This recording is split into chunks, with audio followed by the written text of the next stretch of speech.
Welcome to Section 5, Create Your Storage Solution in the Google Cloud Platform. In the first video, I want to introduce you to storage in the Google Cloud Platform.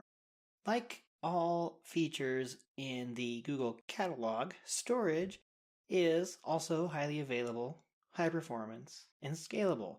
Remember, Google has data centers across multiple regions, and they are all connected via private Google Fiber. So this is an advantage for your applications as well as their underlying storage. There are a few different types of Google storage, and the types that I want to talk about are called Cloud Storage, Cloud SQL, and Cloud Datastore. Google Cloud Storage is a multi-purpose storage bucket, kind of like Amazon's S3. You can put files, videos, images, online backups, logs, etc. Almost anything you want in Google Cloud Storage buckets. It's kind of like Amazon's AWS S3 bucket or Azure's Blob Storage. Remember, though, when you're provisioning Google Storage, that Google bucket names are global across the entirety of Google's infrastructure.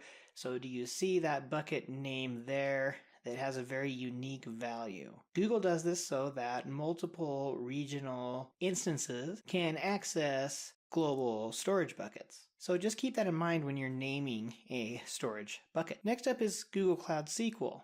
This is a service that you can use with MySQL or PostgreSQL. It's fully managed by Google, so in other words, it's SQL as a service, so you don't have to do a lot of the overhead with regular MySQL or PostgreSQL. For example, installing the MySQL Workbench and everything else that goes along with that.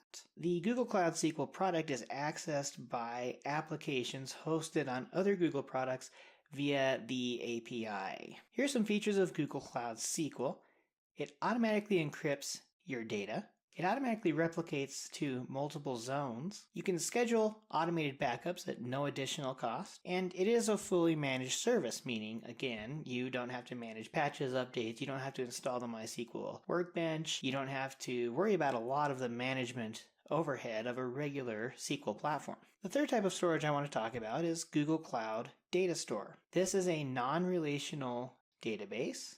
It's also fully managed, just like Cloud SQL. It automatically scales. It's available through the Node.js API, which of course uses JSON. And this was a quick overview of the storage types.